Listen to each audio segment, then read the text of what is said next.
Nós vamos começar aqui a nossa aula de hoje falando, como vocês podem ver aí na tela, de força e movimento 1. Na realidade, esse assunto ele é o que se refere o que nós chamamos na física, ou mais precisamente na mecânica, a segunda subdivisão da mecânica, que é denominada de dinâmica. Como nós já comentamos em alguns momentos na nossa aula, principalmente nas primeiras aulas, a mecânica, que é o assunto que nós estamos trabalhando nessa nossa frente, né, na física 1, ela é a parte da física que estuda o movimento. E como o movimento é um assunto muito abrangente, muito amplo, é necessário que a gente divida, que a gente organize esse assunto em 3 subtemas. Esses 3 subtemas são a cinemática, a dinâmica e a estática, onde cada uma delas tem um papel diante do estudo do movimento, diante do estudo da mecânica. A cinemática, que é essa que nós encerramos o estudo na semana passada, né? Encerramos aí no último tópico, é a parte da mecânica que estuda o movimento sem se preocupar com as causas. Ela não está preocupada em explicar o movimento, ela apenas o descreve. Ela apenas diz com que velocidade o móvel está, quanto ele se deslocou, quanto tempo ele gastou, se ele possui ou não aceleração e que efeitos essa aceleração provoca no movimento. O que nós vamos começar a estudar agora é a dinâmica, a segunda parte da mecânica, e essa sim estuda os movimentos, continua o estudo dos movimentos, só que também estuda as suas consequências, as suas causas. Ou seja, a dinâmica ela também explica o movimento. É ela que vai nos permitir entender o que acontece, o que é necessário para surgir um movimento em um corpo que está em repouso, o que é necessário para interromper um movimento quando o corpo está em movimento, ou o que é necessário para modificar o movimento. E aí eu queria que vocês parassem um pouquinho agora para pensar junto comigo. Se a dinâmica é a parte da mecânica que estuda as causas do movimento, que explica o movimento, que nos permite entender o que gera, o que interrompe, o que modifica o movimento, qual seria o fator que provocaria esses 3 efeitos? A geração de movimento, a interrupção de movimento ou a modificação de movimento. O efeito que gera esses 3, o causador desses 3 efeitos nada mais é do que a força. Veja que para que um corpo que está parado entre em movimento, é necessário que alguém vá lá e aplique uma força sobre ele. Para que um corpo que está em movimento tenha o seu movimento alterado, é necessário que alguém vá lá e aplique uma força sobre ele. Para que um corpo que está em movimento tenha o seu movimento modificado, e aí quando a gente fala de movimento, é importante lembrar que a grandeza física que representa o movimento é a velocidade. Então, falar em modificar o movimento é falar de alterar a velocidade. Não é que a força vá gerar velocidade, mas a força vai alterar a velocidade. Então, se a velocidade não existe, ao aplicar uma força, a tendência é que ela passe a existir. Quando existe uma velocidade, ao aplicar uma força, a tendência é que essa força altere essa velocidade. E na cinemática nós vimos que o fator que representa a mudança, a variação de velocidade ao longo de um tempo, nada mais é do que a aceleração. Então a relação aí direta, a relação íntima entre força e aceleração, a gente já começa a perceber a partir daqui. Nesse primeiro slide nós temos aí alguns conceitos que vão ser importantes para a gente entender o que é que a gente vai estudar a partir de agora. Primeiro, o conceito, a definição da dinâmica, como eu já disse, a segunda parte da mecânica, é a parte da mecânica que estuda os movimentos, considerando os fatores que produzem e modificam. Então, a dinâmica nada mais é do que a parte da mecânica que vai explicar o movimento, tá? Então, como eu tinha dito para vocês já em uma outra aula, eu costumo diferenciar as 3 partes da mecânica com uma palavrinha. A cinemática descreve, a dinâmica explica e a estática estuda a ausência do movimento, ou seja, o equilíbrio, tá bom? Aí, como nós acabamos de ver que a força é o fator que provoca todos esses efeitos no movimento, a geração, a interrupção ou a modificação, nós precisamos também definir o que é a força. Então, diferente do que a gente vê no Star Wars, né? A força não é algo que está dentro da gente. Na realidade, eu acredito até que isso deve ser uma falha de tradução, mas quando você assiste o filme, a saga, e agora a série, né? Mais recentemente aí o Mandaloriano, né? Não sei se vocês já viram o Baby Yoda. Meus filhos ficam loucos quando ele aparece aqui na televisão, acham ele muito fofo, queriam até um deles para poder criar aqui em casa. Mas enfim, eu acredito que seja um erro de tradução quando ele diz que a força esteja com você. Mas a força não é algo material.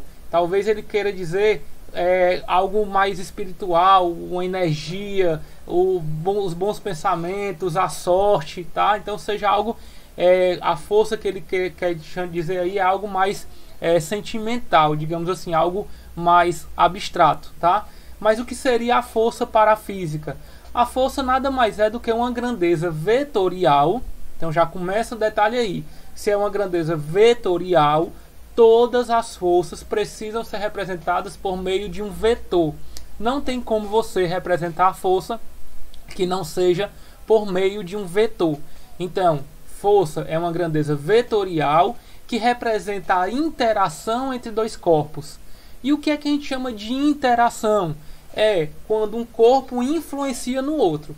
Então, por exemplo, eu não consigo interagir com outro corpo que não seja entrando em contato com ele. Eu não consigo empurrar um corpo, eu não consigo puxar um corpo, eu não consigo parar um corpo que não seja entrando em contato com ele. Diferente dos X-Men, por exemplo, o Magneto, que ele tem o poder ali de influenciar os corpos, né? O próprio Mestre Yoda, ele consegue movimentar as coisas pelo poder da mente. Nós, seres humanos normais, mortais, nós não temos esse poder extra natural, né? Nós temos que, para interagir com outro corpo, nós precisamos entrar em contato. Porém, apesar disso, existem dois tipos de força na natureza. Nós podemos classificar as forças em dois grandes grupos, para que a gente possa compreender que forças são essas. A primeira força, o primeiro grupo que nós podemos classificar é o grupo classificado como forças de campo. E o segundo grupo é as forças classificadas como forças de contato. Pelo próprio nome já dá para você identificar o que é que seriam, quais seriam as forças que fariam parte desse grupo das forças de contato. São aquelas que, para existir, é necessário entre os dois corpos que estão interagindo. É muito importante que você perceba isso. Uma força só existe se tiver dois corpos interagindo. Eu costumo até dizer que uma força, para existir, é necessário que um desses corpos esteja aplicando e o outro corpo esteja sofrendo.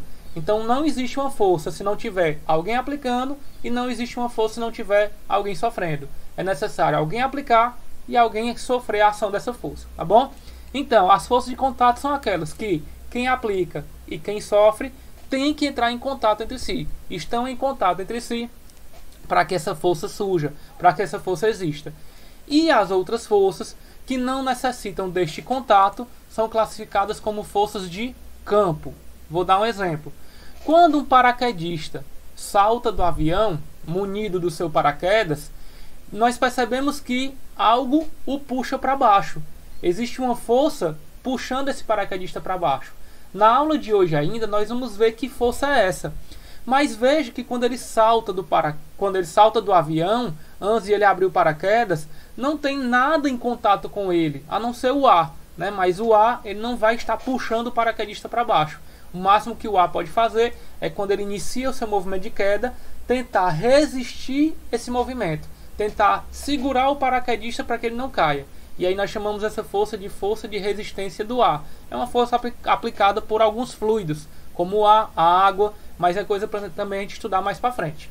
Por enquanto eu quero que vocês entendam que quando o paraquedista salta do avião, para que ele comece o movimento de queda, para que ele comece a se mover para baixo, tem que ter uma força puxando ele para baixo. E que força é essa? Se não tem ninguém em contato com ele, não tem nada em contato com o paraquedista. Veja que quem faz esse papel de puxar o paraquedista para baixo, pasmem, é a Terra. Mas como? Se a Terra não está em contato com ele? Porque a Terra gera ao seu redor um campo, chamado de campo gravitacional, que nós vamos detalhar este campo ainda na aula de hoje. chamado de campo gravitacional, em que quando o paraquedista, por estar submetido, por estar imerso a esse campo, vamos supor assim, ele vai sofrer a ação de uma força chamada de força gravitacional. Outro exemplo disso é quando a gente pega um ímã e aproxima de um corpo ferromagnético, como por exemplo um clipe.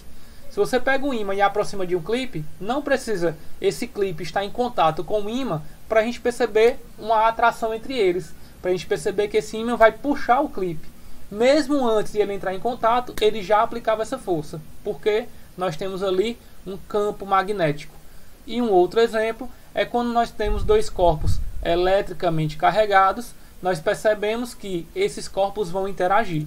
Portanto, basicamente, para que você possa lembrar, para que você possa entender quem são as forças de campo, basta você lembrar do campo gravitacional,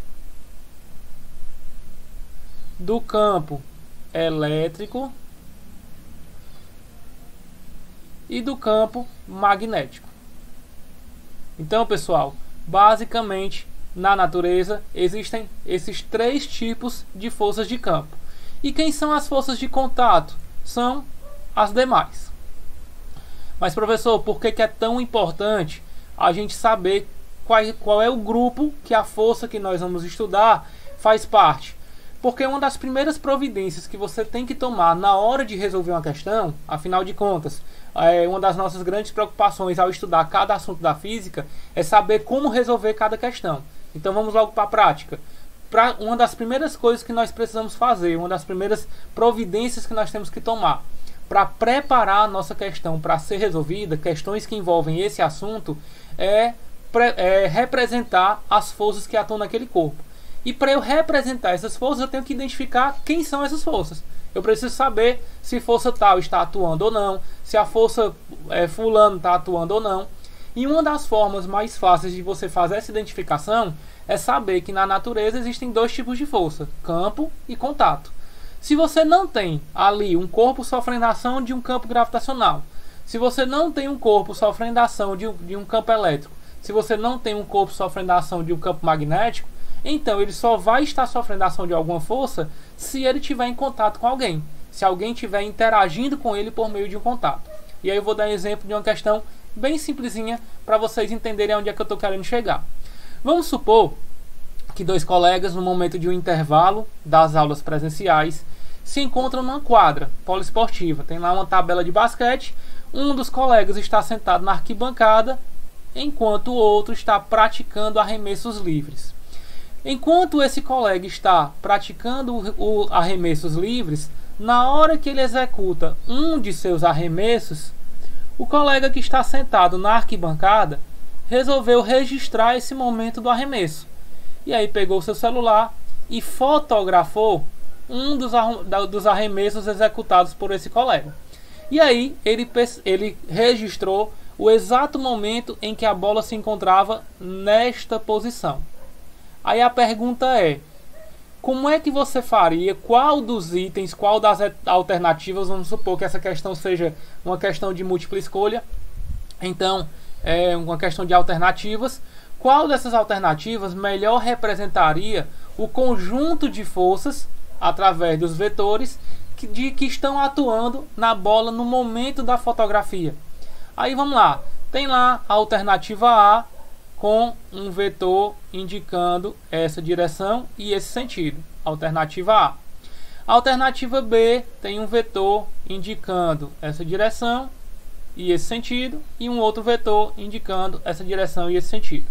A alternativa C, vamos supor que essa quadra seja um ginásio, tá? Não tem aí, vamos desprezar a ação do vento, não tem resistência do ar, não tem vento atuando, tá bom?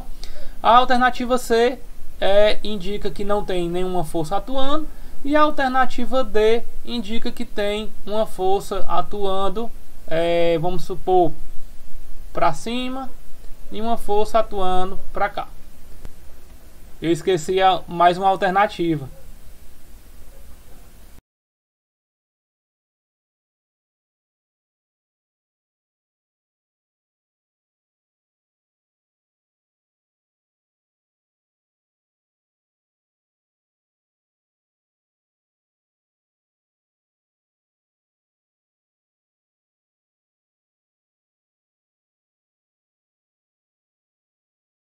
Beleza, pois vamos lá, pessoal. Primeira coisa que nós temos que perceber numa questão como essa, tá? Só existem na natureza dois tipos de força, campo e contato. Com quem essa bola está em contato nesse momento? A bola está em contato com alguém nesse momento? Não está. Se ela não está em contato com nada no momento em que a falta foi registrada, então ela não tem nenhuma força de contato.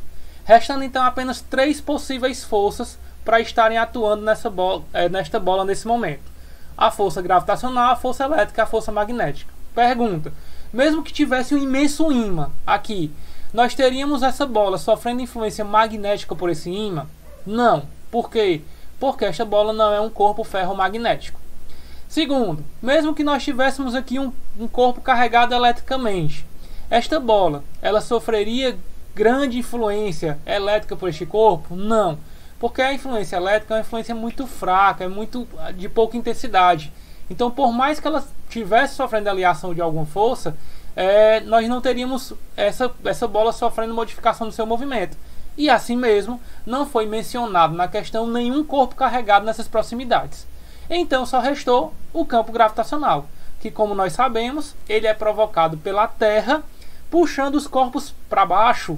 Então, representando a única força que está atuando na bola neste momento, nós temos aqui a força gravitacional representada para baixo, nos dando, portanto, como alternativa correta, como resposta correta para essa questão, a alternativa é justamente a alternativa que eu tinha esquecido de colocar. Ou seja, pessoal, alguém pode estar se questionando assim: ah, professor, mas como é que a letra E se o garoto empurrou a bola? Por isso que alguns de vocês pode ser que tenham marcado a alternativa B. Muito bem, veja em que tempo o verbo que você usou está conjugado. Ele está conjugado no passado. Ele empurrou.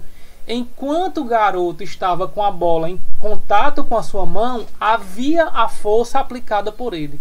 A partir do momento em que esse contato deixou de existir, também interrompeu essa força. Então a força é algo que necessita de um campo ou de um contato para existir. Se o garoto não está em contato com a bola, ele não está mais aplicando força sobre ela. Enquanto ele estava em contato com ela, estava aplicando força. Aí veja que a trajetória do movimento da bola, pelo menos a trajetória esperada, é essa. O garoto jogou a bola com a intenção de acertar a cesta. Veja que no momento em que a fotografia foi registrada, a velocidade da bola, o vetor velocidade é esse.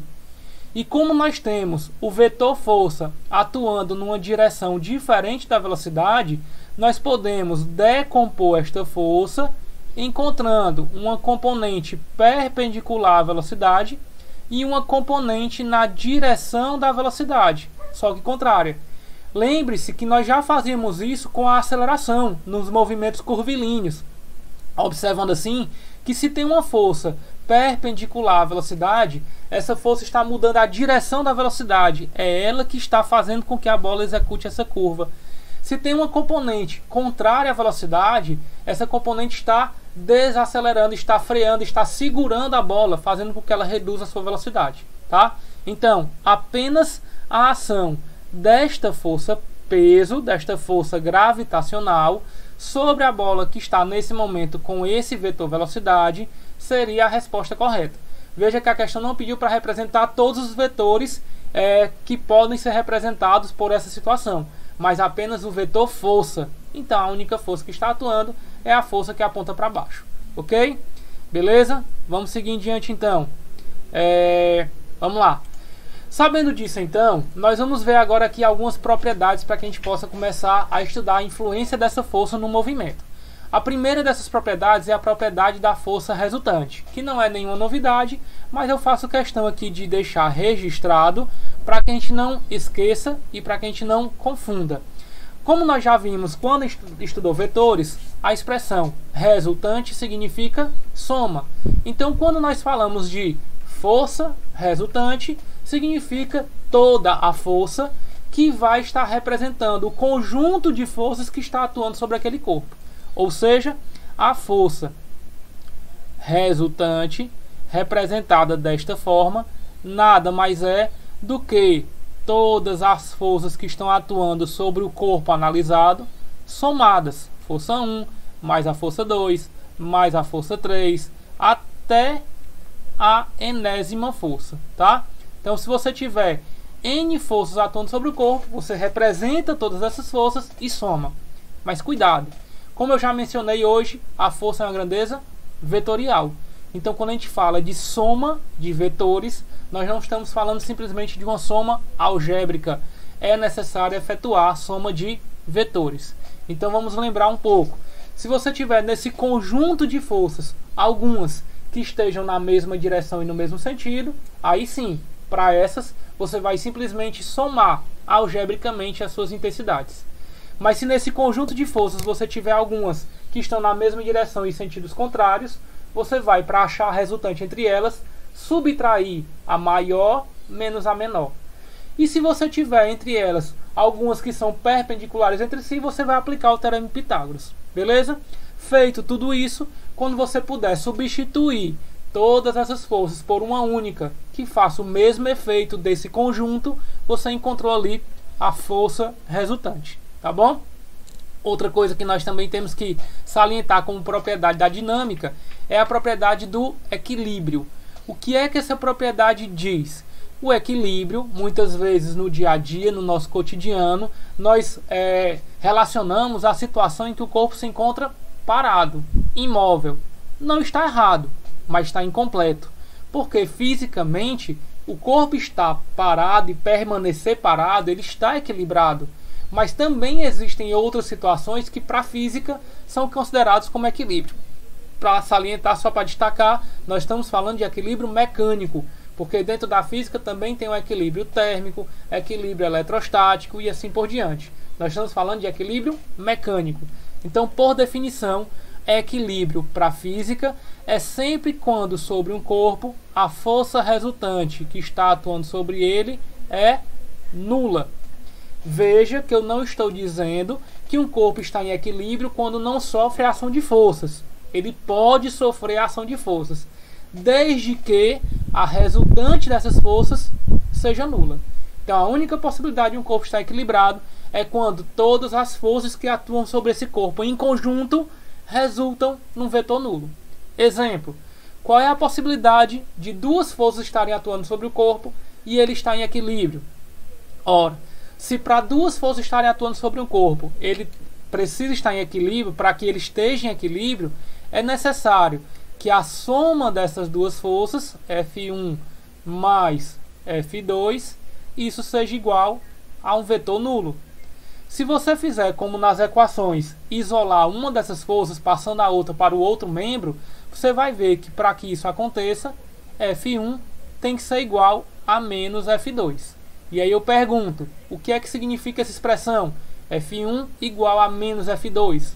Na realidade, nós deveríamos ler o vetor F1 é oposto ao vetor F2. E lembrando, quando um vetor é oposto a outra, porque eles têm o mesmo módulo, essas duas forças têm a mesma intensidade, têm a mesma direção, as duas são horizontais, as duas são verticais, as duas têm a mesma inclinação, só que elas têm sentidos contrários. Uma aponta para um lado, a outra aponta para o outro. Isso acontece, por exemplo, numa situação de cabo de guerra, por exemplo. Quando duas equipes têm a mesma força, têm a mesma intensidade, só que estão puxando para lados contrários, o que é que acontece com a corda? Fica parado, fica em equilíbrio, tá bom?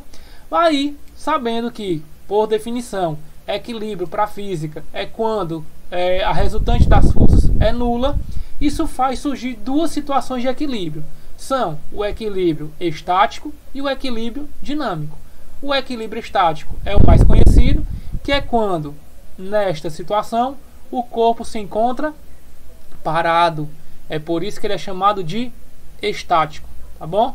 Então, equilíbrio estático é quando o corpo tem a sua velocidade igual a zero. Então, veja, se ele é um equilíbrio, a resultante das forças é zero. E para ser o equilíbrio estático, além da resultante ser zero, esse corpo precisa estar parado, tá bom?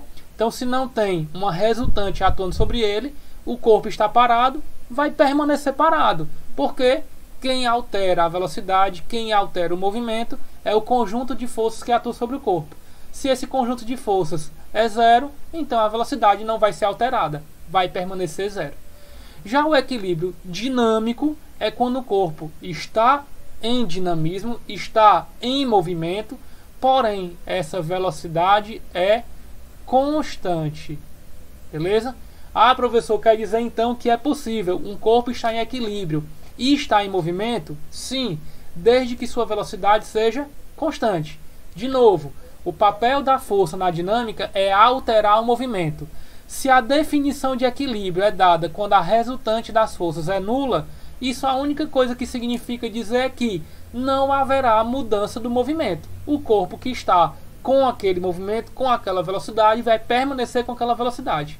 E veja que eu coloquei a setinha do vetor em cima da velocidade. Quer dizer então que se esse vetor velocidade vai permanecer constante, é porque ele vai manter o mesmo valor, a mesma rapidez, a mesma direção e o mesmo sentido. Então, no movimento circular, por mais que ele seja uniforme, o corpo não se encontra em equilíbrio. Porque no movimento circular, para que a sua velocidade tenha a direção mudando, é necessário que uma força altere essa velocidade, altere a direção dessa velocidade. Então, um corpo está em equilíbrio quando a resultante é zero. Esse equilíbrio é classificado como estático quando, além disso, a sua velocidade também é zero. E classificado como dinâmico quando, além da resultante nula, a sua velocidade é constante. Beleza, pessoal? Seguindo aqui em diante, nós vamos agora para entender como medir essa força.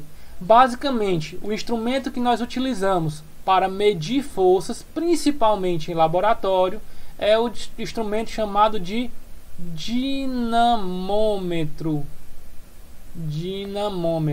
Então veja que, como a maioria dos instrumentos de medida, termômetro, barômetro e assim por diante, o dinamômetro ele termina com o radical metro, ele termina com a palavra metro. Isso quer dizer que ele é um instrumento de medida e ele mede em dina. Então ele mede a grandeza que representa a dinâmica. Então o dinamômetro é um instrumento de medida de força. E basicamente o que seria esse dinamômetro? Nós temos aqui dois exemplos de dinamômetro. Nós temos à esquerda o dinamômetro analógico e à direita o dinamômetro digital. Como vocês podem ver, ele é munido de um ganchinho, onde esse ganchinho você vai suspender, vai prender, vai atrelar a um outro corpo, representando aí a interação. E aí você vai, quando esse ganchinho vai ser tensionado, quando ele for puxado, você vai ter a indicação, tanto no dinamômetro analógico como no digital, da força que está atuando sobre ele. Então o dinamômetro ele indica a força que está atuando sobre ele, dinamômetro. Veja então que quando eu pendurei esse bloquinho, esses objetos no dinamômetro analógico, de que ele é formado, dentro dele existe uma mola, e aí quando nós suspendemos esse bloquinho puxa essa mola quando esticada tem um indicador no corpo do dinamômetro que vai indicar a posição que representa o valor da força que está atuando, tá? Muito parecido com o que acontece, por exemplo, naquelas balanças de açougue. Não sei se vocês já viram, mas no supermercado muitas vezes a gente encontra aquelas balanças penduradas no teto que tem uma bandeja e aí você coloca lá as frutas que você quer medir a massa, você coloca ali as verduras, você coloca a carne, e aí quando você coloca o objeto em cima daquela bandeja, ele vai puxar a molinha do dinamômetro e ele vai indicar no seu ponteiro qual é o valor da massa daquele objeto. Mas veja que o dinamômetro não está medindo a massa, ele vai medir o peso e ele vai ter uma configuração, ele é calibrado para indicar um valor proporcional àquele peso que ele está medindo. E esse fator de proporcionalidade, que depois a gente vai ver o que significa, é o fator que permite ele transformar o valor de informação da medida que ele obteve do peso para a massa que ele está informando, tá? Mas o que ele mede na realidade é o peso. Por isso que quando nós subimos numa balança, nós dizemos que nós vamos nos pesar, mas o que ela indica não é o seu peso, o que ela indica é a sua massa, beleza? Tranquilo? Bom, aí nós temos alguns exemplos de unidades de medida que nós podemos utilizar para o peso, né? Para a força, né, em termos gerais. Nós temos aqui na primeira linha a medida de Newton. Vocês vão já entender o porquê a gente utiliza esse nome para representar a unidade, mas ela é aqui a unidade que representa o sistema internacional. O símbolo é o N e ela representa o quilograma metro por segundo ao quadrado. Vocês também vão entender o porquê já já. Além disso, nós temos a unidade DINA, que representa o sistema de unidades CGS, representado como DINA mesmo, e ele corresponde a 1/100º de milésimo do Newton, ou seja, é 1 Newton dividido por 100 mil, dividido por 10 à quinta, tá? Então é 10 a menos 5 newtons. Nós temos aqui outras unidades que não são tão utilizadas, a não ser o quilograma-força, que representa quase 10 vezes o Newton. Então é quase 10 newtons o quilograma-força. Na realidade é mais precisamente 9,8 aproximadamente newtons, tá? E aí assim por diante. Dando continuidade, nós vamos agora para a parte talvez mais importante da aula de hoje, que seja a gente entender como é que uma força interage no movimento. Para que a gente possa entender como é que essa força interage no movimento, existem 3 leis que regem essa influência da força no movimento. Essas 3 leis, apesar de chamadas de leis de Newton, nem todas elas foram enunciadas, foram criadas, foram elaboradas somente por Newton. O próprio Newton uma vez disse que se apoiou em ombros de gigantes para poder ter os méritos das suas teorias. O que ele estava querendo dizer com isso? Ele pegou estudos que vinham ocorrendo de muitos anos atrás, estudos que já vinham em desenvolvimento, e teve a capacidade de compilá-los em 3 leis que pudessem explicar toda a mecânica clássica. E é por isso que Newton é considerado como o pai da mecânica clássica. Na realidade, há um pouco de injustiça aí, como ele próprio disse. Ele se baseou em estudos feitos pelos seus antecessores, como Galileu, por exemplo, tá? E através dessa sua capacidade de compilar a sua influência sobre o meio acadêmico, ele recebeu todos os méritos, toda a glória das leis enunciadas por ele. Inclusive, o próprio nome das leis é dado como leis de Newton, em homenagem a ele. A própria unidade de medida para a força no sistema internacional é também em homenagem à sua condição, à sua capacidade de compilar todas essas teorias. Mas com isso eu não estou querendo diminuir o mérito de Newton, pelo contrário. Se você fizer uma breve busca no Google, você vai encontrar vários sites em que você vê aí a vasta obra científica de publicações de Newton atuando em diversas áreas. Na parte da ótica, por exemplo, na parte da astronomia também. O próprio livro que Newton escreveu, o Princípios Matemáticos, a Filosofia dos Princípios Matemáticos, né, onde ele enuncia aí as leis da mecânica, também a elaboração das teorias do cálculo, o limite, a derivada, a integral. Muito se deve pelo estudo de Newton. O culpado de vocês estarem estudando cálculo hoje é exatamente Isaac Newton. Então ele tem também aí méritos por tudo isso que ele desenvolveu, tá certo? Pois vamos lá. A primeira das leis de Newton que regem a mecânica clássica é a lei da inércia. O que é que diz a lei da inércia? Está aí o enunciado dela, vamos acompanhar. Se a força resultante sobre uma partícula é nula, ela permanece em repouso, ou em movimento retilíneo e uniforme por inércia. E o que é inércia? É uma propriedade da natureza, é uma propriedade dos corpos, que fazem com que esse corpo tenda a permanecer no seu estado natural, a menos que uma força atue sobre ele. Então, por exemplo, um corpo que está parado, ele está inerte. A tendência é ele permanecer assim. Se um outro corpo influenciar nessa situação, influenciar nesse estado, aplicando uma força, puxando, empurrando, seja lá o que for, ele vai tender a mudar o seu estado. Mas enquanto não tiver ninguém interagindo com ele, nada interagindo com esse corpo, a tendência é ele permanecer do jeito que está, tá? Se um corpo está em movimento e nada interagir com ele, também a tendência é permanecer do jeito que está. Veja que por muitos anos, centenas de anos, a ideia que existia sobre inércia era um pouco diferente. Acreditava-se por muito tempo, os filósofos que não tinham costume de experimentar, de tentar observar na prática e apenas através do seu pensamento, apenas através da interpretação filosófica dos objetos, eles explicavam que um corpo, para entrar em movimento, para estar em movimento, precisava de uma força. E veja que isso é intrínseco do ser humano. Vocês mesmos, se pararem para pensar agora um pouquinho, vocês vão imaginar, ora, quando eu estou num carro, se eu parar de acelerar, o carro para. Mas quando você para de acelerar, ele para automaticamente? Ele para instantaneamente? Não. Veja que quando você para de acelerar, quando o carro já está em movimento, você para de acelerar, ele vai parando aos poucos. E ele vai parando aos poucos porque existe no carro forças atuando sobre ele, resistindo o seu movimento. Nós temos aí a resistência do ar, nós temos o atrito das peças do carro nos rolamentos, nas engrenagens, fazendo com que isso resista ao movimento. Nós temos o atrito da própria pista, também resistindo ao movimento do carro. Então, quando você para de acelerar, o carro ele vai gradativamente freando, porque existem forças resistindo ao movimento desse carro. E aí essas forças vão freando gradativamente o carro. Mas imagine se não existissem essas forças. Se o carro estivesse se movendo num local, na ausência de ar, se não tivesse atrito nenhum, se os seus rolamentos, as suas peças fossem perfeitamente lubrificadas, se não houvesse resistência ao seu movimento, o carro estando em movimento e você parasse de acelerar, o que é que aconteceria? Ele continuaria no movimento eterno.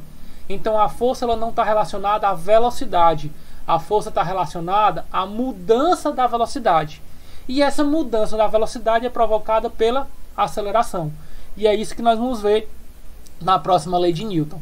Nós temos aí primeiro alguns exemplos de aplicação da primeira lei, na realidade de justificativas dadas pela primeira lei, de situações que ocorrem no dia a dia. Né? Na primeira imagem nós temos aí um cavalo que freou bruscamente, como o seu montador, o seu cavaleiro não estava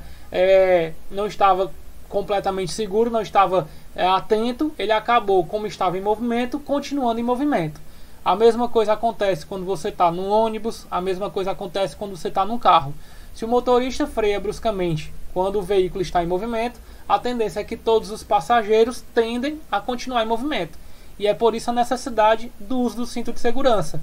Porque quando o carro é freado, quando o freio para o carro, para você parar junto com ele, você precisa interagir com o carro, ou segurando no painel, ou se segurando no banco, no caso do ônibus, se segurando ali nas ferragens, ou no caso do carro você pode usar o cinto de segurança. E aí o cinto de segurança vai aplicar uma força lhe freando para parar junto com o carro, tá? A segunda lei de Newton, também chamada de lei fundamental, e ela recebe esse nome não porque ela é a indispensável, na realidade as três têm as suas importâncias, mas ela recebe esse nome porque é a lei que vai fundamentar matematicamente o que a primeira lei já disse. Então ela vai dar fundamentos matemáticos para a primeira lei. Ela diz o seguinte: se F é a resultante das forças que agem em uma partícula, então em consequência de F, devido à ação de F, por causa do F, a partícula adquire na mesma direção e no mesmo sentido da força uma aceleração. Isso não quer dizer que ele vai ganhar velocidade, porque depende de para onde ele está se movendo. Então, por exemplo, um corpo está se movendo para um lado e uma força resultante atua para o outro, ele vai ganhar aceleração para esse mesmo lado da força resultante, que é contrária à velocidade. Então essa aceleração que é contrária à velocidade vai fazer com que o corpo pare, vai fazer com que o corpo freie. Se essa força for perpendicular à velocidade, o que ela vai fazer é mudar a direção da velocidade. Agora, se essa força for a favor da velocidade, aí sim, ele vai fazer com que ela ganhe mais velocidade, aumente a velocidade, cujo módulo é diretamente proporcional à intensidade da força. Então o que ele está querendo dizer com isso, o que ele está afirmando com isso, é que a força resultante que atua sobre um corpo, ou pelo menos o módulo dela, é diretamente proporcional à aceleração, ao módulo da aceleração adquirida por este corpo. Ou seja, quanto mais força você aplica, mais o corpo acelera. Quanto menos força você aplica, menos esse corpo acelera. Só que isso é uma proporção. Para que você possa transformar essa proporção em igualdade, você precisa agregar a esta relação um coeficiente de proporcionalidade. Matematicamente, esse coeficiente vai apenas dizer quantas vezes a força resultante é em relação à aceleração. Se é o dobro, se é o triplo, se é a metade, se é um terço. Mas fisicamente ela precisa de um significado. Qual é esse significado? Quem é que representa essa proporção? Quem representa o fator que representa essa proporção entre a força resultante e a aceleração? Nada mais é do que a massa do corpo. Veja que se você aplicar a mesma força em corpos de massas diferentes, você vai gerar acelerações diferentes. Corpos mais pesados aceleram menos. Corpos mais leves aceleram mais. Vamos para um exemplo nos veículos. Se você pegasse dois veículos, um caminhão e um carro, a uma mesma velocidade e proporcionasse o mesmo freio aos dois, quem pararia mais rápido? Quem desaceleraria mais? O carro. Por isso que um caminhão, para que evite acidentes, o caminhoneiro precisa manter sempre a distância. Até os outros motoristas precisam manter uma certa distância com relação ao caminhão, porque ele tem mais dificuldade para frear, também tem mais dificuldade para acelerar, e a justificativa disso é a sua massa. Quanto mais massa, que nós representamos, a massa nada mais é do que a representação da inércia de um corpo. Então, quanto mais massa o corpo tem, mais difícil é alterar o seu estado de inércia. Quanto menos massa o corpo tem, mais fácil é alterar o seu estado de inércia. E o que é que eu chamo o seu estado de inércia? O repouso ou o movimento uniforme. Tá bom? Então está aqui a representação da segunda lei de Newton. A força resultante, tá certo? A força resultante é a massa vezes a aceleração. Matematicamente analisando, nós temos aqui um produto entre uma grandeza escalar e um vetor, resultando consequentemente num vetor. De que direção? A mesma direção do vetor multiplicado. De que sentido? O mesmo sentido do vetor multiplicado, como a gente já tinha mencionado no enunciado da segunda lei. Em termos de unidade, a unidade da força é a unidade da massa vezes a unidade da aceleração. No sistema internacional, a unidade da massa é o quilograma, da aceleração, metro por segundo ao quadrado. E lembrando lá daquela tabelinha que eu já mostrei para vocês, o quilograma metro por segundo ao quadrado, nós representamos por meio da unidade Newton, representado com a letra maiúscula, diferente do quilograma, do metro, do segundo, porque o Newton é em homenagem a alguém, é um nome próprio. Então ele é representado com a letra maiúscula, tá certo? Unidades que não representam nomes são representadas com letras minúsculas. Unidades que representam nomes de alguém, representado com letra maiúscula, tá ok? Nós temos aqui então a aplicação da segunda lei de Newton. Veja que nós temos a mesma força atuando sobre corpos de massas diferentes. Como nós já sabemos, a força resultante, como só tem uma força atuando sobre esses corpos, é igual a massa vezes a aceleração. Então, para achar a aceleração que cada bloco desse adquire, basta você isolar a aceleração, passando a massa para o outro lado, dividindo pela força resultante. Então, força resultante dividido pela massa. Daí, na primeira alternativa, no primeiro exemplo, nós temos um corpo sofrendo uma força resultante de 2 newtons, numa massa de 1 kg, a aceleração que ele sofre, portanto, 2 metros por segundo ao quadrado. Bom, então colocando esse valor aqui, 2 metros por segundo ao quadrado. Veja que para os próximos eu não preciso mais fazer muita conta. Como é uma relação inversamente proporcional entre a força resultante, entre a aceleração e a massa, sempre que aumentar a massa, diminui a aceleração. Sempre que diminuir a massa, aumenta a aceleração. Então vamos lá, ó. No segundo caso, a massa aumentou, é o dobro. Se dobrou a massa, a força vai ser a metade. Então nós vamos ter aqui a metade da aceleração anterior, é 1 metro por segundo ao quadrado. Vamos lá de novo. Agora a massa diminuiu com relação à primeira, ó, é a metade. Então o que vai acontecer com a aceleração? Vai dobrar. Se a aceleração era 2, agora vai ser 4 metros por segundo ao quadrado. E por fim, a massa aumentou novamente, é 4 vezes a anterior. Então agora ela vai reduzir para a quarta parte. 2 dividido por 4 é 0,5 metros por segundo ao quadrado. tudo aqui uma questão de proporção. Você pode relacionar proporcionalmente, tá ok? Seguindo em diante, nós vamos agora para a terceira e última lei, a última lei de Newton. A terceira lei, também chamada de lei da ação e reação.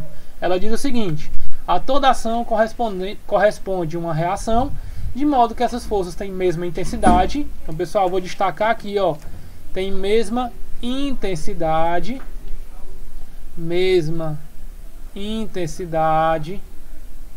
tem mesma direção e tem sentidos opostos, tá? Cuidado, tem muitos materiais didáticos, muitas aulas que você encontra aí pela internet, que ele apenas menciona na terceira lei de Newton essa relação, mesma intensidade, mesma direção e sentidos opostos. Porém, isso pode levar a algumas consequências que possa provocar erro. Veja que nem todas as forças que têm mesmo valor, mesma direção e sentidos contrários podem ser chamadas de ação e reação. Por exemplo, vamos supor que eu esteja empurrando aqui uma parede que esteja na minha frente, e alguém esteja empurrando o meu armário que está ali atrás. Se essas forças aplicadas tiverem mesma intensidade, também têm mesma direção e têm sentidos contrários, não é por isso que elas são ação e reação. Para elas serem ação e reação, elas têm que ser simultâneas.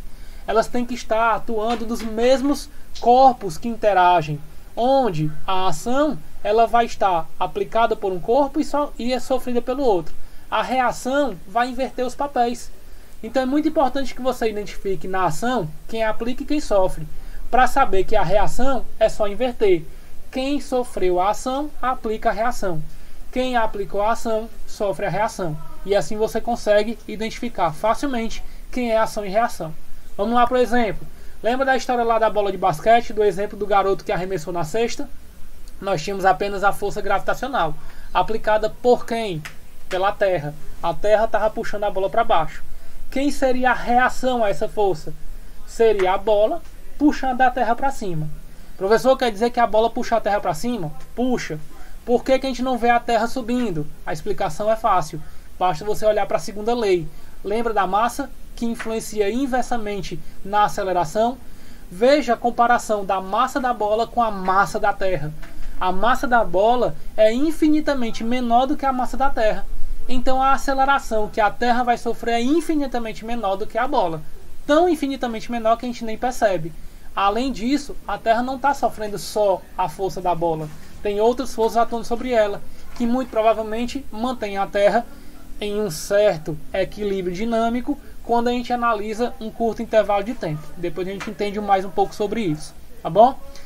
Aqui nós temos algumas aplicações da terceira lei, né? Um foguete, por exemplo, para subir, ele precisa da ação da terceira lei de Newton, né? Veja que ele expele gases, e aí quando ele joga esses gases para baixo, empurrando esses gases para baixo, em reação, os gases impulsionam o foguete para cima. Ah, professor, mas os gases eles têm uma massa muito pequena, e é por isso que precisa uma força muito grande, precisa uma velocidade muito grande para que o foguete possa sofrer influência disso. Um experimento simples que você pode fazer em casa para representar essa situação é pegando uma bexiga. Se você encher uma bexiga, na hora que você solta essa bexiga cheia, o que é que acontece? Ela sai voando. Por quê? Ela vai expelir os gases, o ar que você introduziu na bexiga, ela vai expelir pela abertura dela, e aí ela vai ser jogada no sentido oposto ao que ela está expelindo esse ar, tá? Um outro exemplo, nós temos aqui a nossa caminhada. Quando nós caminhamos, nós não impulsionamos o nosso corpo para frente, pelo contrário, nós, em contato com o chão, empurramos o chão para trás, e em reação o chão nos empurra para frente. Veja que isso só é possível devido ao atrito existente entre o nosso pé e o chão. Se não tivesse atrito, se o nosso pé e o chão fossem lisos um em relação ao outro, nós tentaríamos empurrar o chão para trás, o nosso pé deslizaria e nós não sofreríamos a reação sendo impulsionado para frente. Por fim, nós temos aqui o voo de um avião, que é semelhante ao do foguete, que é semelhante ao movimento de um barco em águas, tá? Ele precisa impulsionar, precisa empurrar o ar para trás através de suas turbinas, e em reação este ar vai impulsionar o avião para frente, fazendo com que ele adquira velocidade, fazendo com que ele entre em movimento, tá bom? Aí alguém pode me perguntar assim: professor, e como é que esse avião ele é sustentado no ar? Como é que ele voa? Ele não voa devido às turbinas. As turbinas elas simplesmente são responsáveis por gerar o impulso, vamos supor assim, devido à reação para frente. Mas devido ao formato das asas, que geram a diferença de pressão de baixo para cima com relação à pressão de cima para baixo, surge aí uma força de sustentação fazendo o avião permanecer no ar, tá? Então o formato das asas do avião vistos lateralmente é mais ou menos esse. E aí quando o ar passa pelas asas, nós já vimos aí um pouquinho também disso na aula passada, quando a gente estudou o movimento relativo. Quando o ar passa pelas asas, nós temos aí uma curvatura, um desvio sofrido por essa parte de baixo, fazendo com que a força de sustentação seja criada devido à diferença de pressão do ar que passa por baixo com relação ao ar que passa por cima. Como o desvio sofrido por cima é muito pequeno, o ar praticamente passa direto, a pressão do ar de cima para baixo é muito pequena. E devido a essa curvatura da asa, quando o ar sofre esse desvio, surge aqui uma pressão de baixo para cima maior, e essa diferença de pressão faz surgir no avião o que nós chamamos de força de sustentação. Essa força de sustentação aponta para cima, fazendo com que o avião permaneça voando, tá certo? Claro que também, além dessa força de sustentação, tem o peso do avião apontando para baixo, e aí se essas forças tiverem o mesmo valor, o avião permanece na mesma altitude. Se a força de sustentação for maior do que o peso, o avião ganha altitude. Se o peso for maior que a sustentação, o avião perde altitude. E como é que ele controla essa força de sustentação? Aumentando ou diminuindo a sua velocidade. Quanto mais rápido, maior a força de sustentação. Quanto mais lento, isso o movimento em relação ao ar, tá? Quanto mais lento, menor a força de sustentação. E é por isso que para o avião pousar, ele precisa ir reduzindo a velocidade para poder ir perdendo a altitude e gradativamente se aproximando da pista de pouso. Ok? Então vamos lá. Seguindo agora em diante, pessoal, nós vamos começar a trabalhar com os tipos de força. A primeira força que nós vamos trabalhar é a única das forças que nós vamos estudar no nosso curso, que não é de contato, que é a força gravitacional. É a única força de campo que nós estudamos dentro da mecânica. E aí nós temos a representação da Terra. Opa, tem algo errado aí. Não, pessoal. Na realidade, essa não é a nossa Terra, tá? Então, fique claro que a nossa Terra, nós sabemos, ela é esférica, ela não é plana. A galera que estava aí dormindo deve ter percebido que nós tivemos aí um fake na nossa aula, tá? Então, esqueça essa ideia de Terra plana, não existe. Nossa Terra é esférica, então tá aí a representação da Terra. E o que é que acontece? A Terra gera ao seu redor, como todo e qualquer corpo com massa, não só a Terra, mas os outros planetas também, a Lua, nós mesmos, por termos massa, geramos ao nosso redor uma influência no que nós chamamos de tecido do espaço-tempo, em que essa influência vai ser chamada de campo gravitacional. Veja que esse campo gravitacional é, dos três campos que eu mencionei anteriormente, o mais estranho, o menos, digamos assim, conhecido ainda pelos cientistas, pelos físicos. Hoje nós já conhecemos bem os efeitos, os fatores, as causas do campo elétrico, os efeitos, os fatores, as causas do campo magnético. Mas o campo gravitacional ainda é algo muito a ser explorado, um conhecimento ainda a ser explorado pelos físicos, visto que ainda pouco se sabe sobre ele. Mas para que você possa entender o que seria mais ou menos o campo gravitacional, imagine o seu colchão, o colchão da sua cama. Se você pegar uma bolinha de gude, uma bila, não sei como é que vocês chamam aqui na Paraíba, mas enfim, se você pegar uma bolinha de gude e jogar na sua cama, muito provavelmente essa bolinha vai se mover de forma retilínea pelo seu colchão. Mas se você pegar uma bola de boliche ou uma melancia e posicionar no meio do seu colchão, na hora que você joga a bolinha de gude e ela passa nas proximidades da região onde a bola de boliche ou a melancia se encontra, veja que a bola de boliche, quando posicionada no colchão, deforma o colchão, provoca uma fundura, provoca um aprofundamento. E aí quando a bolinha de gude passa nessa região, ela sofre um desvio. Esse desvio é provocado justamente por essa profundidade, por esse buraco, digamos assim, criado pela massa da bola de boliche ou pela massa da melancia que você colocou naquela região. Quanto mais próximo a bolinha de gude passa da melancia, mais desvio ela sofre. Quanto mais distante, menos desvio ela sofre. É essa a influência que o campo gravitacional gera nos corpos. Então é como se a Terra, por ter massa, estivesse modificando naquela região onde ela está o tecido espaço-tempo. E aí quando os corpos passam naquela proximidade, passam naquela região, eles sofrem influência dessa deformação provocada pela Terra. E isso foi explicado pela teoria da relatividade geral de Einstein, que também é assunto para a gente estudar em um outro momento. Mas o que nós precisamos saber aqui, é que em qualquer ponto nas proximidades da Terra que nós colocássemos um objeto, este objeto iria ser atraído pela Terra. Veja então que esse objeto, ao ser atraído pela Terra, ele vai ser puxado para o seu centro. E essa atração é provocada justamente pelo campo gravitacional gerado pela Terra. Ou seja, se a única força que está atuando sobre este corpo é a força gravitacional, que nós carinhosamente apelidamos de força-peso, nós podemos dizer que este corpo está sofrendo uma força resultante, que é o próprio peso. E este peso, pela segunda lei de Newton, vai ser igual a massa vezes a aceleração que esse corpo adquire quando submetido exclusivamente à força gravitacional. Essa aceleração nós chamamos de aceleração gravitacional, ou é o valor do campo gravitacional. Veja que no caso da Terra, este campo gravitacional, que eu vou chamar de GT, ele tem um módulo de aproximadamente 9,8 metros por segundo ao quadrado.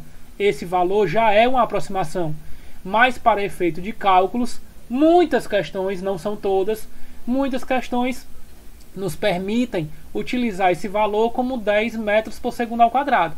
Como não são todas as questões, nós precisamos aguardar a informação da questão para que a gente possa identificar se o valor que nós vamos usar é 9,8 ou 10. Mas, por outro exemplo, na Lua, por exemplo, esse valor da gravidade corresponde a 1/6 da gravidade na Terra. Ora, por que na gravidade na Lua nós temos um valor tão pequeno? Existe, mas é tão pequeno devido à massa da Lua. Como a massa da Lua é muito menor do que a da Terra, é 1/6 da massa da Terra, aproximadamente, nós temos aí a gravidade da Lua, também correspondente a 1/6 da gravidade da Terra, tá? Então seria ele por volta de 1,6 aproximadamente metros por segundo ao quadrado, ok? Sabendo então que o peso é representado por esta expressão, como é que nós faríamos para representar o módulo do peso? Como calcular o peso?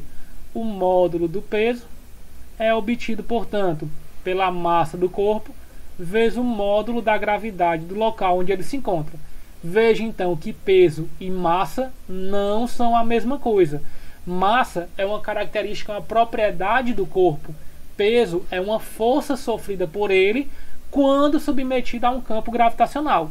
Então, quando você sobe numa balança com a intenção de medir a sua massa, o que a balança mede é o seu peso. E o que ela lhe informa é a massa, porque ela está pegando o peso que ela está medindo e dividindo pelo valor da gravidade a qual ela foi calibrada, que ela foi programada. Se você pegar essa mesma balança calibrada para funcionar na Terra e levar para a Lua, ela vai indicar para você uma massa diferente. Por quê? Você está mais gordo? Você está mais leve? Não, a sua massa é a mesma. Simplesmente, na Lua, a gravidade é diferente e chegando lá, como a balança está calibrada para dividir o seu peso, a força que a Lua está fazendo em você, por 10, por 9,8, ela vai estar indicando um valor muito menor do que o seu. Então, quando você chega lá na Lua, você tem a impressão de estar mais leve, de a sua massa ter diminuído. Mas não, a sua massa é a mesma. A sua massa representa quanto de matéria o seu corpo tem. Se você não adquiriu mais matéria e nem perdeu matéria, então você tem a mesma massa que você tinha aqui. O que mudou foi o seu peso. Aí a balança precisa ser recalibrada para poder indicar a massa correta, tá? Outra coisa que nós podemos perceber é que isso aqui é um produto entre uma grandeza escalar e uma grandeza vetorial. O resultado é uma grandeza vetorial. Em que direção? A mesma de G da gravidade. E o sentido também é o mesmo de G, pelo fato de a massa ser um valor sempre positivo, não existe massa negativa. Aí detalhe, quando a gente olha para a Terra, como nós estamos vendo aqui, nós podemos perceber que a direção é sempre passando pelo raio da Terra. Então nós podemos dizer que essa direção é radial. Porém, quando a gente pega a Terra e aproxima bastante, que é o caso como nós estamos aqui, nós estamos na superfície da Terra, ao olharmos para o horizonte, a impressão que nós temos, e é por isso muitas vezes que se justifica a teoria fake dos terraplanistas, quando nós olhamos para o horizonte, a impressão que nós temos é que a Terra é plana. A impressão que nós temos é dessa imagem aqui, tá? Na verdade ela não é plana. Se você pegar uma circunferência e pegar um pequeno pedaço dela, ou uma esfera, e aproximar muito a superfície dessa esfera, a sensação que você vai ter é que ela é plana, mas ela não é, tá? Algo semelhante acontece, por exemplo, com os espelhos retrovisores do nosso carro. Aqueles espelhos retrovisores são de um espelho esférico, porém é um espelho muito grande que foi retirado um pequeno pedaço e a sensação que nós temos é que ele é plano, mas ele não é. Ele é uma parte de uma esfera muito grande, tá? Então quando você olha de onde você está para a superfície da Terra, a impressão que você tem é essa, e aí você vai ter a força-peso atuando sobre estes corpos que se encontram na superfície da Terra nesta direção e neste sentido, tá? Então tanto no bloquinho nós temos o peso apontando para baixo, como na pessoa o peso apontando para baixo. Mas se você olhar para a Terra de fora, a sensação que você tem do peso, a visão que você tem, se você conseguisse ver o vetor peso, seria essa. Então, observando a Terra de fora, nós podemos dizer que a direção do peso é radial. Mas observando na superfície, nós podemos dizer que é vertical, de uma maneira assim mais simplória, tá? E o sentido? Se você olhar para a Terra, você vê que é o sentido para o centro da Terra.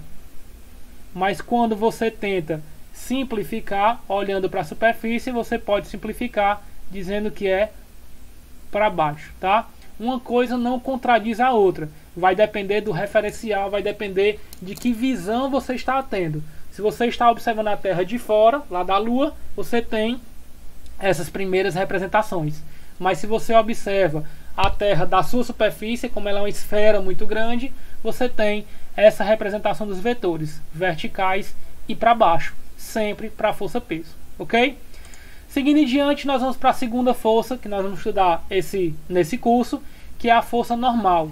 Veja que ela recebe esse nome não porque as demais são anormais. A força normal é representada porque a direção desta força é representada de uma forma geométrica, é uma expressão geométrica que representa perpendicularidade. Então sempre que a gente fala da norma de um plano, a norma de uma superfície, a norma de um contato, nós estamos referindo a uma direção perpendicular àquele plano, perpendicular àquele contato, perpendicular àquela superfície. Então já fica claro aqui que a força normal é uma força que é perpendicular a algo. Mas vamos definir o que é a normal. A normal é uma força de reação. A força que você provoca comprimindo um objeto sobre uma superfície. Então, quando você comprime um objeto sobre uma superfície, gera ali uma força de compressão e em reação a esta força, a normal responde, ou a superfície responde, aplicando sobre esse objeto uma normal. Veja aqui o primeiro exemplo. Nós temos esse bloco sendo comprimido contra o chão por meio da força-peso. O peso que é provocado pela Terra nesse objeto é em reação, o objeto puxa a Terra para cima, mas devido à força-peso, esse objeto é comprimido. Surge aqui uma força entre o objeto e a mesa, que em reação a esta força, a mesa aplica sobre o objeto uma força para cima. Esta força, que é reação a essa compressão, é chamada de força normal. Professor, mas eu não posso dizer que a normal é reação ao peso? Não, porque se você pegar um outro objeto e colocar sobre este bloquinho, então vamos colocar aqui um outro bloco sobre ele, veja que esse objeto tem o seu próprio peso, que eu vou representar aqui. Então eu vou chamar aqui de P'. E aí, quando esses dois objetos estão sobre a mesa, essa força de compressão ela é agora maior. Antes ela tinha o mesmo valor do peso do blocão, da força que a Terra puxa esse bloco para baixo, mas agora essa força de compressão corresponde ao peso do blocão mais o peso do bloquinho. E em reação, a normal vai ser igual a esta força, tá? De novo, se você agora tiver alguém empurrando esse bloco para baixo, aplicando uma força sobre ele para baixo, além do peso do bloco, além do peso do bloquinho, tem essa força, fazendo com que essa força de compressão seja maior ainda. E aí a normal vai sofrer ainda um maior aumento. Então a normal ela não é reação a esta força, não é reação ao P' ou ao P, apesar de terem mesma direção em sentidos contrários. A normal é reação a esta força de compressão, tá? O que é que a gente pode falar a respeito do módulo da normal? Que não tem fórmula, vou colocar isso aqui entre aspas, tá? Não tem fórmula para calcular o módulo da normal. O módulo da normal vai ser sempre igual a essa resultante de forças que comprimem o objeto contra a superfície. Então, para calcular a normal, eu tenho que calcular essa força de compressão. Qual é a direção? O próprio nome está dizendo, perpendicular à superfície de contato, e o sentido é sempre para fora. Vou colocar também isso aqui entre aspas, é sempre para fora da superfície. Ou seja, a normal ela sempre vai estar sustentando, vai estar sempre apoiando o objeto que está sobre ele. Ou os outros exemplos, nós temos aqui esse objeto sendo apoiado na parede. Óbvio que sobre esse objeto nós temos a força peso, esse bloquinho tem o peso dele sempre apontando para baixo, mas para que esse objeto não caia, alguém tem que estar sustentando, alguém tem que estar apoiando esse objeto na parede, alguém tem que estar segurando ele aqui. E aí é justamente em oposição a essa força de compressão que surge aqui contra a parede, chamar aqui de força C, a força de compressão, que nesse caso tem o mesmo valor dessa força F. Em reação a esta força, a parede aplica sobre o bloco a nossa força normal.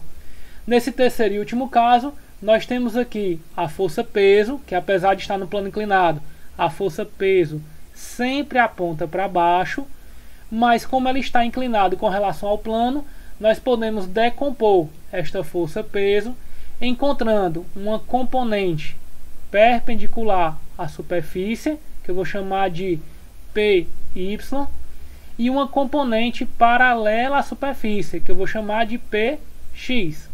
Essa componente paralela é a que tenta puxar o bloco para baixo, pode ser que consiga, mas nós não estamos analisando isso agora.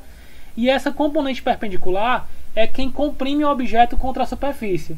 E aí, devido a essa compressão, surge aqui esta força de compressão do bloco na superfície. Essa força de compressão tem o mesmo valor da força peso, e em reação a esta força de contato, essa força de compressão, a superfície aplica sobre o bloco a nossa normal. Então a normal é uma reação a esta força, tá ok? Seguindo em diante, nós temos aqui a nossa terceira força de hoje, a força de tração. A tração, que não pode ser confundida com tensão, e também não pode ser confundida com a tração dos carros tracionados, tá? A tração que nós temos aqui é uma força aplicada sempre por corpos unidimensionais, flexíveis e inextensíveis. Ele não estica, como por exemplo cordas, fios, barbantes, correias, cabos. Todos esses corpos que são considerados unidimensionais são flexíveis e inextensíveis. Quando tensionados, eles vão reagir aplicando sobre o corpo uma força de tração. Esta força de tração, veja que aqui nós temos uma pessoa puxando esse bloco por meio dessa corda. Quando ele puxa a corda e o bloco tenta permanecer parado devido à inércia, essa corda é tensionada, aplicando em cada uma de suas extremidades uma força de tração. Aplica reagindo à tendência do bloco permanecer parado. Então aplica sobre ele uma tração puxando o bloco na sua direção, na direção da corda, e aplica sobre a mão do garoto que está puxando a corda uma reação puxando a mão do garoto também na sua direção, na direção da corda. Veja então que a corda aplica em toda a sua extensão, mas estou representando aqui apenas nas suas extremidades, uma força de reação. Nos corpos nos quais ela está em contato, uma força de reação puxando de volta esse corpo. Então o bloco puxa a corda para um lado, a corda puxa o bloco para o outro. A mão do garoto puxa a corda para um lado, a corda puxa a mão do garoto para o outro. Ah, professor, quer dizer então que essas forças vão se anular? Não. Veja que apesar de aplicadas pelo mesmo corpo, a corda estão atuando em corpos diferentes. Essa tração está atuando no bloco. Essa tração está atuando na mão do garoto. Como é que forças que atuam em corpos diferentes se anulam? Não tem como se anular, certo? Então nós não temos essas forças se anulando. Uma atua no bloco, outra atua na mão do garoto, tá? A mesma coisa acontece aqui. O garoto está puxando uma corda que passa por uma polia, por uma roldana, um bloco. Este bloco está sendo puxado pela corda.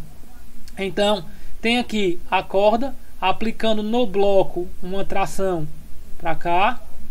Essa corda aplica na polia uma tração para cá.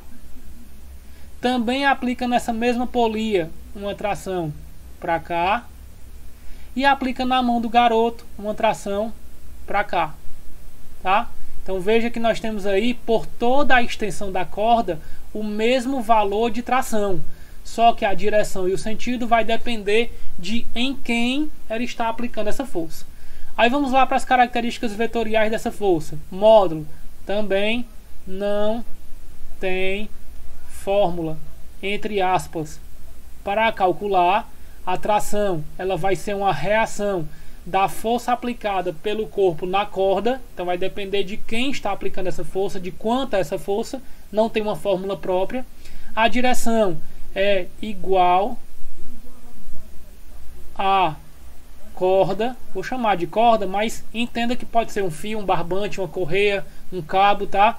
Então a direção é sempre a mesma da corda. Veja que a tração está sempre na direção da corda. E o sentido é, vou também colocar entre aspas, puxando o corpo de contato. Então a corda vai estar em contato com alguém e aí ela vai estar sempre puxando este corpo. A corda ela nunca vai empurrar. Se você amarrar uma corda no objeto, você nunca vai conseguir empurrar esse objeto com a corda. Sempre puxar, tá certo? Seguindo aqui em diante, nós vamos para a nossa última força de hoje, e aí a gente finaliza os tipos de força que nós temos que estudar, que é a força elástica. Nós temos aqui um exemplo de aplicação da força elástica, que é aplicada em corpos deformáveis e que tenham condições de se restaurar. Então, são corpos que têm coeficientes de restituição. Se você pegar, por exemplo, uma borracha e deformá-la, quando você solta, ela volta. Então ela tem uma força elástica. Quando você pega uma chapa de alumínio e deforma, se ela voltar, ela está aplicando ali uma força elástica. Ah, mas se você deformar e ela não voltar, então você gerou ali uma deformação permanente. Todo corpo que você deforma e ele volta para o seu formato original, naturalmente, sozinho, então ele aplica durante a deformação o que nós chamamos de força elástica. Então a força elástica nada mais é do que uma força restauradora, uma força que tenta restaurar o formato original de um corpo. Nós vamos trabalhar aqui basicamente com molas. Você pega uma mola e esticá-la, quando você solta ela volta. Quando você comprime, quando você solta ela volta. Então durante a extensão e durante a compressão, a mola está aplicando uma força tentando resistir a essa deformação. E quando você para de aplicar essa força, a mola naturalmente volta para o seu formato original. Então nós temos aqui na primeira imagem uma mola com um comprimento natural, que eu vou chamar de L0. Então, esse comprimento aqui eu vou chamar de L0. E na segunda imagem nós temos a mola com um outro comprimento menor do que o anterior, que eu vou chamar de L1. Veja que como a mola diminuiu, o garoto aqui empurrou o bloco na tentativa de comprimir essa mola. Então nós tivemos dessa posição inicial para essa posição final, nós tivemos aqui que nós vamos chamar de uma deformação da mola, representada por esse deslocamento ΔX para a esquerda. Veja que essa deformação, esse deslocamento do bloco para a esquerda, gerou no bloco aplicado pela mola uma força de restauração, uma força de resistência a essa deformação para a direita. Então a força elástica aplicada pela mola no bloco é sempre contrária a essa deformação e é proporcional. Se ele deformasse mais ainda essa força agiria. Se ele deformasse menos, essa força teria uma menor intensidade. Vamos ver agora o contrário. O bloco estava nessa posição, o garoto agora puxou o bloco para a direita, provocando na mola uma deformação para a direita. Ou seja, o ΔX provocado no bloco foi para a direita. Como esse ΔX foi para a direita e a força elástica é uma força restauradora, a mola está aplicando no bloco uma força para a esquerda.